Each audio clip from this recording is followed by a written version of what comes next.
संयुक्त अरब इमिरेट्स युएईले 168 जना नेपाली काठमाडौँ झारेका छन्। संयुक्त अरब इमिरेट्स युएईबाट एक शिशुसहित 168 जना नेपाली नागरिक लिएर एयर अरेबियाको विमान काठमाडौँ उत्रेका हुन्, जसमा 155 जना पुरुष र 13 जना महिला रहेका छन्।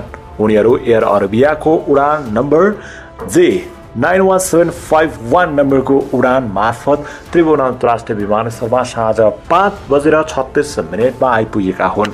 उनीहरूलाई नेपाली सेनाले तोकिएको होल्डिङ सेन्टरमा होल्डिङमा लैजाने तयारी गरेको छ।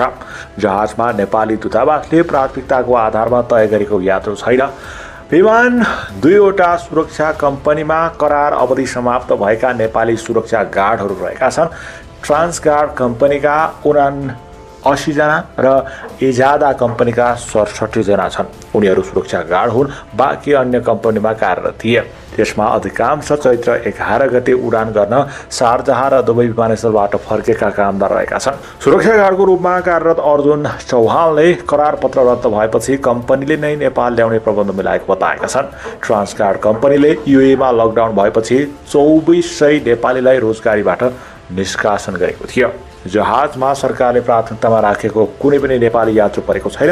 नेपाली दूतावासले छनौट गरेको कामदार नपरेपछि उडानमा अनुमति दिने कि नदिने भन्ने बिहानदेखि नै विवाद परेको थियो। यसले गर्दा विमान तोकिएको समयमा उडान गर्न पाएको थिएन। विमानभित्र प्रवेश गरिसकेको यात्रुलाई बाहिर निकालेको थियो। फेरि नेपाल सरकारले एउटा फारममा हस्ताक्षर गर्न लगाएपछि निर्धारित समयभन्दा 40 मिनेट ढिलो गरी शारजाह विमानस्थलबाट काठमाडौँको लागि विमान उडेको हो।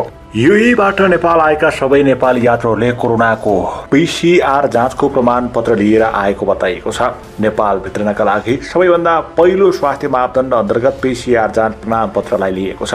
उनीहरूलाई काठमाडौँको 3वटा होल्डिङ सेन्टर मध्ये कुनमा लैजाने भन्ने यकिन भइ नसकेको नेपाली सेनाका प्रवक्ता डाक्टर विज्ञानदेव पाण्डेले जानकारी दिएका छन्। यसअघि म्यानमारबाट ल्याएका 26 जना नेपालीलाई वसुन्धरा स्थित यति पार्टी प्यालेसको होल्डिङ सेन्टरमा राखी क्वारेन्टाइनमा अपनाउनु पर्ने उपायहरूको सामान्य जानकारी पठाइएको बताइएको छ। सम्माननीय सभामुख महोदय, अनुदानसँग जमिन, स्वाभिमान र राष्ट्रियता कदापि साट्न मिल्दैन। सीमा विवाद नेपालमाथि भारतको दादागिरी, नमिचिएको ठाउँ छैन, नहपिएको गाउँ छैन भन्दा भन्दै भारतीय चेलीहरूको सदनभित्र पनि दादागिरी चल्न थाल्यो। भूमि मिचाहासँग सल्लाह छलफल गर्नु पर्यो रे। आफ्नो जमिन मेरो हो भन्नको लागि पनि मेरो देशको भूमि मिचाहासँग सोध्नुपर्ने यो कस्तो विडम्बना सभामुख महोदय। जब यो देशका प्रधानमन्त्री एउटा सपना योजना फ्याँक्छन् अनि रहका एजेन्टहरू 15 दिनसम्म घाइते हुन्छन् अनि त्यो सपनाको विरुद्धमा सम्पूर्ण शक्तिहरू लगाएर ब्रुक्क ब्रुक्क उफ्रन थाल्छन्। सामान्य सभामुख महोदय, राष्ट्रको सवालमा अब बोलाइ र गराई समानता कायम गर्न धेरै मै हुँ भन्नेहरूलाई पनि हाम्मे पर्न देखिन थालिसक्यो। मन र विचार अशुद्ध हुनेको मन्तव्य, अन्तर्वार्ता र लेखका अंशबाट पनि आम जनताले समेत स्पष्ट रूपमा पहिचान गर्न थालिसके। विगतमा नक्कली राष्ट्रवादको खोल ओढ्नेहरूको मुकुण्ड पनि तिनलाई खडा गर्ने र उचाल्नेहरूबाट नै पर्दाफास हुनेछ। मानवता विरुद्धको दलितलाई विभेद गर्ने गरी हाम्रो समाजले जुन हिंसा घटना गर्यो त्यो अपराधीलाई कानुनको कठघरामा खडा गर्नको लागि कुनै राजनीतिक ढाकछोप हामीलाई स्वीकार छैन। तर पीडितले क्षतिपूर्ति प्राप्त गर्नुपर्छ र अपराधीलाई तुरन्तभन्दा तुरन्त कुनै पनि राजनीतिक खोलको आडमा उसलाई मुक्ति दिनु हुँदैन भनी गृह मन्त्रालयले यहाँ जानकारी दियो। संसदलाई त्यसमा विश्वास छैन। यो विषयलाई संसदले आफ्नो सम्पत्ति बनाउनु पर्दछ। सम्माननीय सभामुख महोदय, ज्येष्ठ 19 के दिन मैं संसद में अनुपस्थित थी। मेरी अनुपस्थिति में वहाँ पे हमारे इस संसद के एक माननीय जी ने जो मंतव्य दिया उसको घृणा का मंतव्य कहा जाता है। अंग्रेजी में उसको हेट स्पीच कहा जाता है सभामुख महोदय, क्योंकि उन्होंने रगत उमलने की बात कही। उन्होंने अपने मेरे पद का मर्यादा नहीं होता तो मैं भौतिक रूप से भी आक्रमण कर सकती थी, ये बात कही। और भारतीय चेली नेपाल के संसद में आके दादागिरी करती है, ऐसी बात कही। सभामुख महोदय, मैं वैसी भाषा प्रयोग नहीं करूंगी, मैं प्रेम से अपनी बात कहूंगी सभामुख महोदय। और मैं बहुत प्रेम और सद्भाव और आग्रह के साथ ये कहना चाहती हूँ कि इस मंतव्य को रिकॉर्ड किया जाए और नेपाल के कानून के अनुसार यह हेट स्पीच कानूनी कार्रवाई के लिए पर्याप्त होता है। और मैं सरकार का ध्यान आकर्षण कराती हूँ, गृह मंत्रालय का ध्यान आकर्षण कराती हूँ कि इसको रिकॉर्ड में लेके और कानूनी प्रक्रिया को आगे बढ़ाया जाए। मैं दूसरी बात कहती हूँ सभामुख महोदय कि पूरे संसद पे की मर्यादा पे और उसके सार्वभौम सत्ता पे आक्रमण हुआ है, इसलिए ऐसे हेट स्पीच को संसद के रिकॉर्ड से हटाया जाए।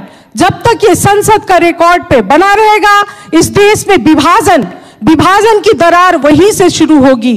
क्योंकि यहां पर अगर ये संसद के सार्वभौम सत्ता पे, संसद में ही जासूस कहने की बात की जाती है, संसद में दादागिरी चलाने की बात की जाती है, सभामुख महोदय, ये सिर्फ किसी माननीय पे नहीं, ये पूरे संसद पे आक्रमण है।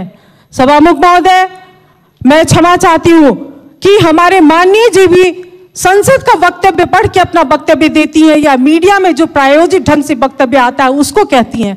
मैंने कहा है भारत और चीन दोनों देश के साथ संवाद करके बात आगे बढ़ाई जाए, और थोड़ी देर के बाद मीडिया ने भारत लाई न सुधी कनो नक्शा न बनाउने ये कहा कि प्रायोजित किया। उन्होंने भी उसी मंतव्य को पढ़ा है, सुना है और उसके बाद अपनी धारणा व्यक्त करती हैं। कम से कम हम लोग सभासद लोग जब बोलते हैं तो वस्तुगत तथ्य और प्रमाण के आधार पे बोलें। जब बाहर के जनता की हल्ला होती है, उसी के हल्ला में हम लोग जाएंगे तो हम लोग देश का नेतृत्व कैसे करेंगे। मैं जो दूसरी बात, महत्वपूर्ण बात उठाना चाहती हूं यहां पर, हमारे माननीय जी ने एक बात तो अच्छा ही कहा, भारतीय चेली को भारतीय दलाल बोलते बोलते चेली कहा, महिला है सहानुभूति होगी इसलिए इज्जत बढ़ाया है, लेकिन फिर भारतीय जासूस करके उन्होंने सब पे पानी फेर दिया। मुझको भी मालूम है सभामुख महोदय, उनके पति राप्ती जिला के दांग जिला के राप्ती गांव पालिका में जब वो चुनाव लड़ रहे थे तो उनके गांव पालिका के निर्वाचन में भारतीय रुपया बांटा गया।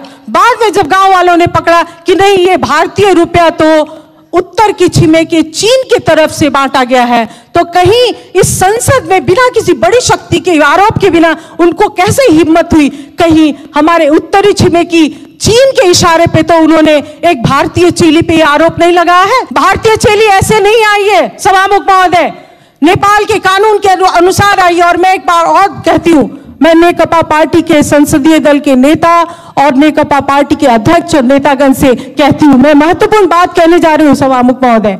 इतिहास की जानकारी नहीं है तो इतिहास की जानकारी हमसे ले, अपने नेताओं और कार्यकर्ताओं को ठीक से प्रशिक्षित करें। हिंदी का नेपाल में क्या स्थान है और हिंदी का यहाँ पे क्या संबंध है वो उनको बताएं, ताकि उनका रगत नहीं उबले। रगत, बुद्ध के संतान का रगत नहीं उबलना चाहिए सभामुख महोदय, और रगत तो बहुत का उबलता है। जब मधेसी को भारतीय और भारतीय को मधेसी बनाया जाता है तो बहुत लोगों का खून उबलता है, लेकिन हम लोग ऐसे ही चांदी के चम्मच में हम लोगों को किसी ने सभासद का सदस्य नहीं दिया है।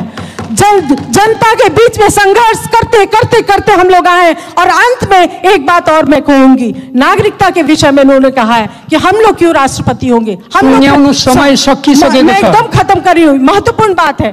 तो मैं भी ये चुनौती देती हूँ, मैं चुनौती देती हूँ कि 2072 साल का संविधान बनाने वक्त में जब मधेसी सड़क पे थे तो उन्होंने आर्टिकल 279 लाके हमारे हाथ और पैर में जंजीर बांधी है। जंजीर जब तक रहेगी तो हमारा संघर्ष रहेगा, और हिम्मत है तो वो जंजीर को हटाइए और तब हम साथ मिलकर नेपाल बनाएंगे, नहीं तो ये बात तो चलती रहेगी सभामुख महोदय। मैं फिर से कहती हूँ कि इसको सभामुख महोदय रिकॉर्ड से हटाया जाए। मैं ये मांग करती हूं, जब तक इसके बारे में ये घृणा का स्पीच इसको रिकॉर्ड से नहीं हटाया जाएगा, मैं क्षमा चाहती हूं, हम लोग संसद को ठीक से सुचारू रूप से आगे बढ़ने में देने में असमर्थ हैं सभामुख महोदय।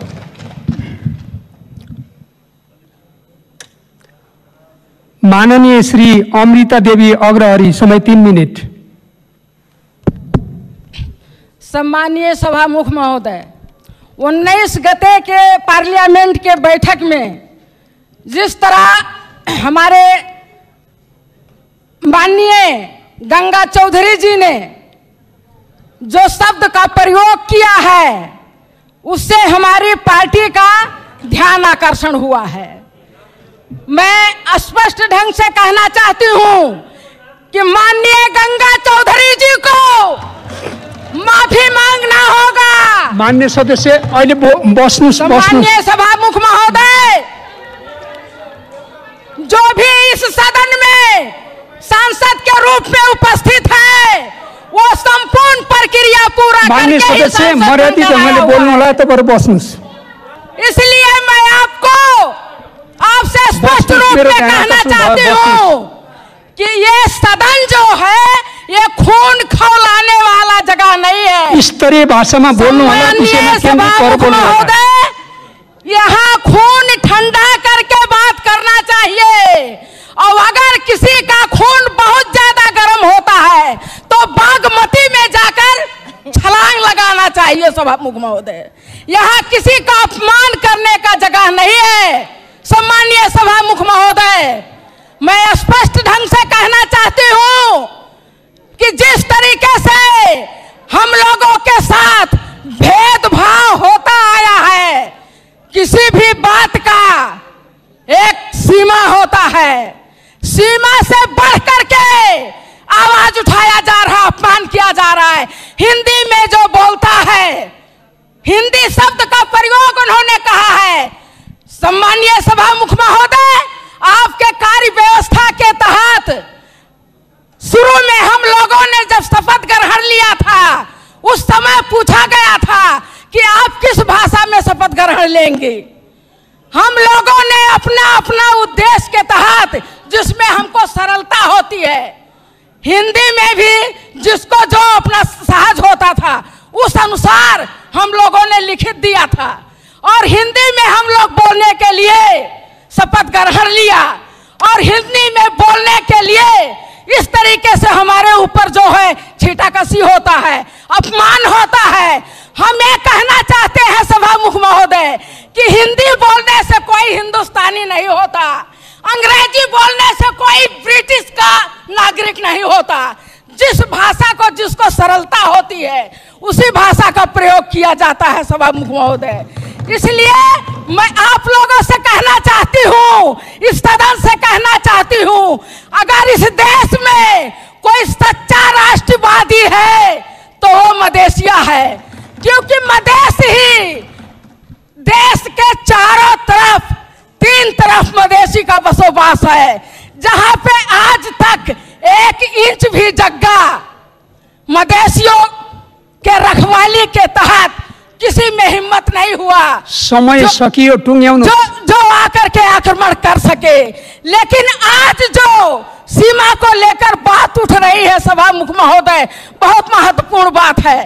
कागज के टुकड़ा में, कागज का जो नक्शा है उसमें कोर देने से हमारे नेपाल का जगह फिरता आने वाला नहीं है।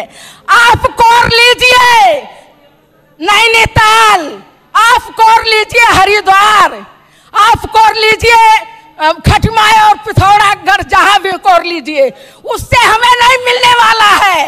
और भारत के लोग भी अपने नक्शा में काठमांडू और पोखरा अपने नक्शा में कोर लें, उससे भारत को भी नहीं मिलने वाला है।